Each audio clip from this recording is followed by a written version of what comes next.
Señores estudiantes, bienvenidos a la plataforma de la Universidad Rural de Guatemala. Mi nombre es José Domingo Reyes Pericón, soy abogado y notario y estoy honrado de poder compartir con ustedes en esta conferencia el tema de sustitutivos penales, para lo cual iniciamos su desarrollo. Importante para los señores estudiantes no confundir el tema de sustitutivos penales con medidas sustitutivas. Les explico por qué.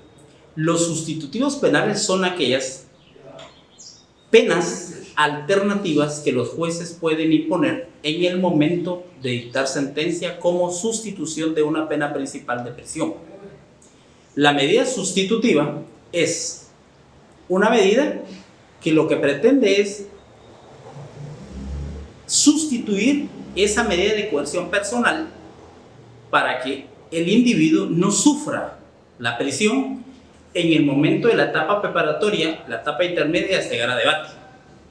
Es necesario discriminar estas dos circunstancias porque los sustitutivos penales son penas alternativas, mientras que la medida sustitutiva son sustituciones de las medidas de coerción personal, en este caso la prisión preventiva. La doctrina dice que los sustitutivos penales son instituciones que utiliza el Estado a través de los órganos jurisdiccionales encaminados a sustituir la pena de prisión, atendiendo a una política criminal con el fin de socializar o resocializar al delincuente, dándole la oportunidad de reintegrarse a la sociedad y que no vuelva a delinquir. Es decir, esa pena principal de prisión puede ser, según la doctrina, sustituida por una pena más leve o menos gravosa para él y poder asegurar su restitución social o su reinserción.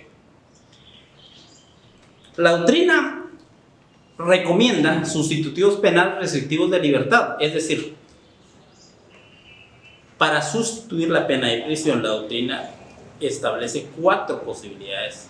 La primera, la semilibertad; la segunda, arresto de fin de semana; la tercera, confinamiento; y la cuarta, arresto domiciliario. Pero insisto, son penas sustitutivas de la pena principal dictada en sentencia.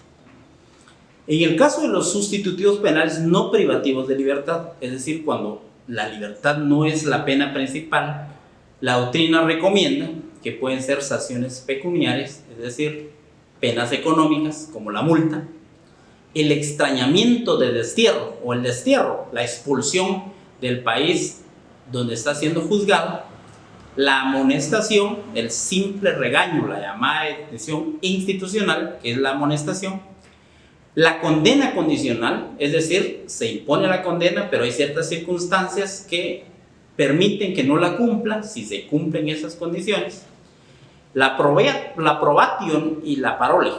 La probation y la parole son algunas sustituciones penales que la ONU ha recomendado a los países del mundo para poder sustituir la prisión. La probation es una guía y tratamiento de suspensión condicional de la pena, y la parole es la libertad condicional. Ambos institutos jurídicos Guatemala los ha abordado desde la ley del sistema penitenciario y la ley de redención de penas, pero en un sistema puramente procesal. En este caso, la doctrina lo recomienda como sustituto en el momento de imponer la pena misma. En consecuencia, por eso lo estudiamos acá, pero Guatemala les da el tratamiento respectivo a nivel procesal cuando el expediente ya está en el proceso de ejecución. Lo aclaro para que no los confundan, porque la suspensión condicional de la pena y la libertad condicional tienen otro contexto de carácter procesal. Continuemos. La suspensión condicional de la pena, que regula el artículo 72, dice: al dictar sentencia, importante porque el señor juez impone una pena en el momento de dictar sentencia, podrán los tribunales suspender condicionalmente la ejecución de la pena, suspensión que podrá conceder por un tiempo no menor de 2 años ni mayor de 5, si concurren los requisitos siguientes. Importante, el juez en el momento de dictar sentencia declara autor responsable del delito al sindicado y le impone la pena de prisión. En esa misma resolución hace la declaración que la pena impuesta se suspende condicionalmente en su ejecución. Es decir, el sindicado o condenado en este momento no está condicionado al cumplimiento de esa pena, sino a ser suspendida siempre que concurran los siguientes presupuestos. Primero, que la pena consista en privación de libertad que no exceda de 3 años. Importantísimo. El delito que se está juzgando en el mínimo y en el máximo no debe superar de 3 años. Primer presupuesto. Segundo, que el beneficiario no haya sido condenado anteriormente por delito doloso. ¿Qué significa? Que debemos de probar que nuestro representado en este momento es primario, que es la primera vez que está siendo procesado, y eso se logra a través de la certificación de antecedentes penales. Tercero, que antes de la perpetración del delito el beneficiado haya observado buena conducta y hubiera sido un trabajador constante. Esto se puede verificar a través de cartas de recomendación o referencias empresariales escritas que demuestren esa condición. Y la cuarta, que la naturaleza del delito cometido y sus móviles y circunstancias no revele peligrosidad. Esto es un poco subjetivo, pero que bien puede ser argumentado sin que exista la posibilidad de documentar la condición de peligrosidad, sino simplemente se hace referencia del inciso 2 y 3 en el argumento para demostrar que el mismo es primario y en consecuencia es un error humano cometer delitos, pero que en este momento no existe peligro de parte del sindicado para poder incurrir en otro delito. Y la quinta, que viene siendo una condición especial solo para delitos de defraudación tributaria o de régimen tributario, no es necesario verificar el inciso 1 respecto a la pena de 1 a 3 años, sino simplemente que el sindicado se comprometa al pago de las obligaciones impositivas o el pago del tributo evadido, las moras, recargos y multas para poder gozar de este beneficio. Importante entonces, cuando los jueces dictan sentencia, declaran qué pena principal van a imponer y en el mismo acto declaran la suspensión condicional de esta pena. El siguiente sustitutivo penal tiene que ver con el perdón judicial. El perdón judicial, regulado en el artículo 83 del Código Penal, dice que los jueces tienen facultades para otorgar en sentencia el perdón judicial siempre que a su juicio se llenen los siguientes requisitos o circunstancias. Que se trata de delincuente primario. Se puede probar, dije, con antecedentes penales. Que antes de la perpetración del delito el beneficiado haya observado conducta intachable. Cartas de recomendación, referencias personales o empresariales. Que la movilidad de los delitos y circunstancias personales de la gente no revelen peligrosidad. Un buen argumento en la audiencia de primera declaración o de debate, si fuera el caso, haciendo énfasis en el inciso primero y segundo del artículo 83 respectivamente, y el cuarto, importante, que no se exceda de 1 año de prisión y consiste en multa.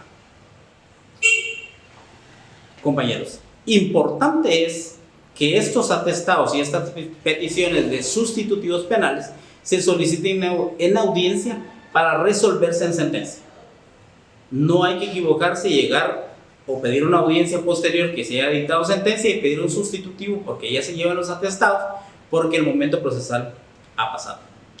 Los sustitutivos penales, la suspensión condicional de la pena y el perdón judicial que ya hemos explicado deben solicitarse en la audiencia respectiva en el momento procesal oportuno, con las argumentaciones y los atestados que demuestren las condiciones o requisitos que la ley exige para poder gozar de este beneficio.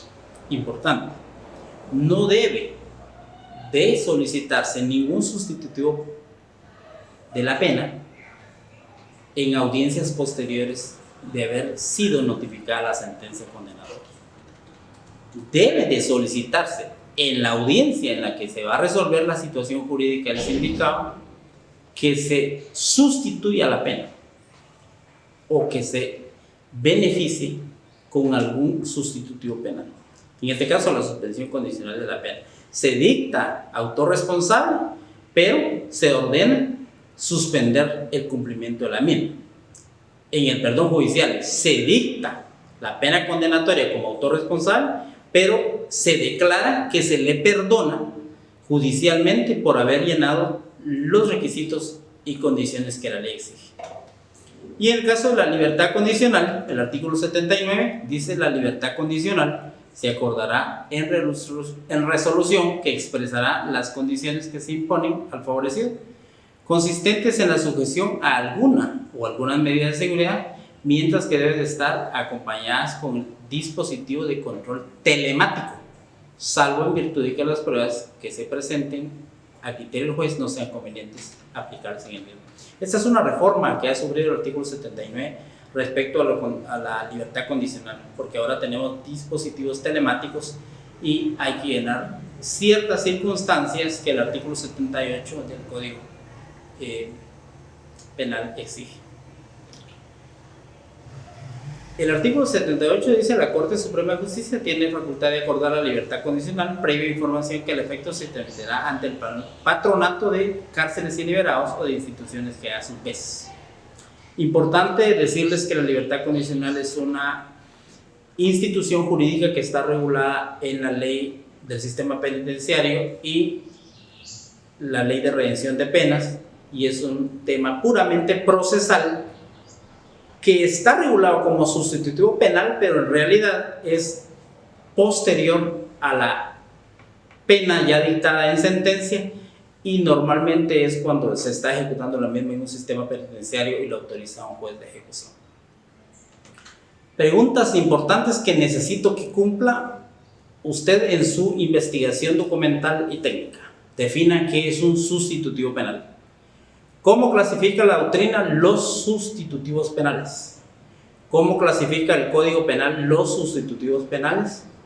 ¿En qué consiste la suspensión condicional de la pena? ¿Cuáles son los requisitos para aplicar el perdón judicial? ¿En qué consiste la libertad condicional? Muchas gracias, que esté bien, buena suerte.